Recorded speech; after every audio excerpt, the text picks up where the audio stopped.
Nasugatan ng dalawang staff ng isang ospital sa Davao City matapos masaksak umano ng ama ng isang pasyente roon. Nainis daw ang suspect dahil matagal daw silang naghintay bago naasikaso ang kanyang anak. Makibalita tayo kay Sheila Vergara Rubio ng GMA Davao. Kuha ang CCTV footage na ito sa emergency room ng Southern Philippines Medical Center sa Davao City nitong Martes ng hapon. Makikita sa footage ang isang lalaking tahimik lang na naghihintay na matapos ma-injectionan ng gamot ang kanyang anak na batang lalaki.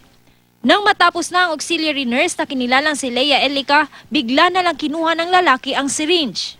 Sinubukan pang pigilan ng isang watcher ang lalaki pero sinaksak na nito sa leeg ang medical clerk na si Donna Jean Subaldo.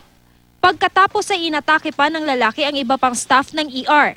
Napigil lang ang lalaki nang mahedlock ito ng isa sa mga hospital staff. Naaresto agad ang lalaki na kinilalang si Jesus Manalo Jr.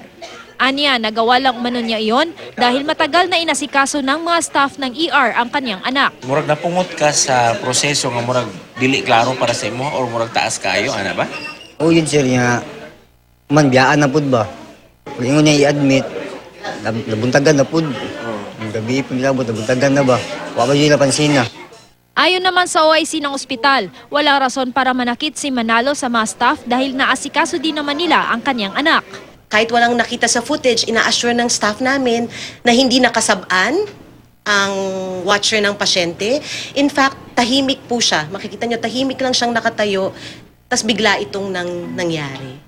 Aminado naman ang City Health Office na madalas na nagkakatensyon sa ER ng government hospital lalo na't kulang ang mga staff na mag-aasikaso sa mga pasyente. Sa katunayan nga raw, nagdagdag na ang lokal na pamahalaan ng mga empleyado na mag-aasikaso sa mga pasyente sa nasabing ospital. Hindi na rin daw ito ang unang beses na may nagreklamo sa serbisyong ibinibigay ng SPMC pero sinusubukan naman daw nilang maayos ang kanilang pagserbisyo sa mga pasyente. Hinggil sa pananaksak ni Manalo, posibleng may problema lang daw ito na nagtulak sa kanya na gawin iyon. Mahaharap sa reklamong frustrated murder si Manalo.